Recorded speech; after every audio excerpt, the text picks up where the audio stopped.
Assignment 3.6. At Arbab Niaz Cricket Stadium, Peshawar, a batsman hits the shot at initial velocity of 28 meter per second. If the boundary is 72 meter from the batsman, will the ball cross the boundary for a 6? If the angle with the horizontal is 30 degree, 45 degree, 70 degree. Ignore air resistance.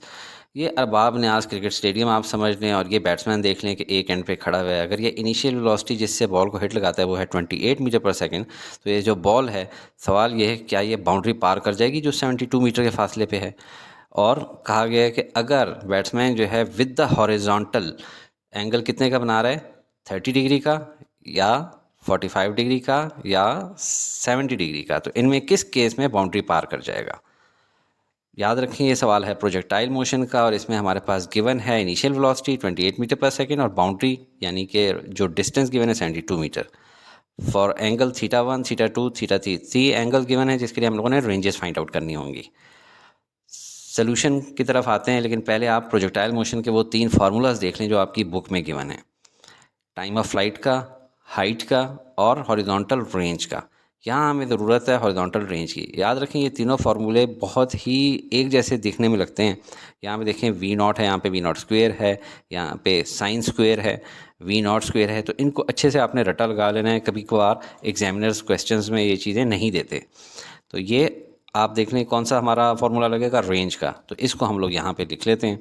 अब हम लोगों ने 3 ranges find out करनी है, θ1 30 degree के लिए, θ2 45, θ3 70 degree के लिए। तो पहली रेंज हम 30 डिग्री के लिए फाइंड आउट करते हैं। रेंज जब 30 के लिए फाइंड कर रहे हैं तो इस फार्मूला में थीटा की जगह 30 आ जाएगा और V0 की जगह हम लोगों ने लिख दिया 28, G की जगह 9.8 और यहाँ पे 2 × 30 साइन 60 हो गया। अब 28 का स्क्वायर ओपन करते हैं तो वो आ जाता है 784, साइन 60 की वैल्यू 0.866 और 9.8 एज इट इज़। इसको कैलकुलेटर की मदद से सॉल्व करेंगे तो हमारा आ जाता है 69.28 मीटर। तो ये बाउंड्री से थोड़ा पहले बॉल रुक जाएगी।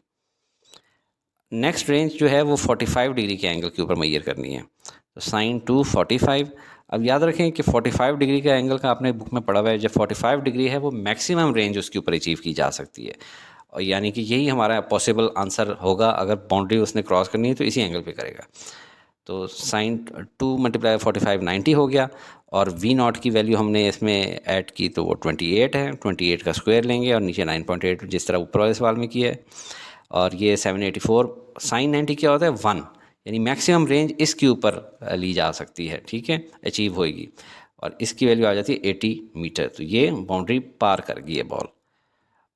अब रेंज अगर 70 डिग्री के एंगल के ऊपर हमने मैयर करनी है तो वही थीटा की जगह 70 डाला, 2 × 70 साइन ऑफ 140। साइन ऑफ 140 की वैल्यू होती है 0.643, बाकी वैल्यूज़ वही हैं 784 डिवाइडेड बाई 9.8। इसको सॉल्व करेंगे तो 51.44 मीटर। तो ये बहुत ही अर्ली बाउंड्री से रुक गया है। तो हमारा आंसर जो है वो 80 मीटर यानी कि 45 डिग्री के एंगल के ऊपर बाउंड्री क्रॉस करता है।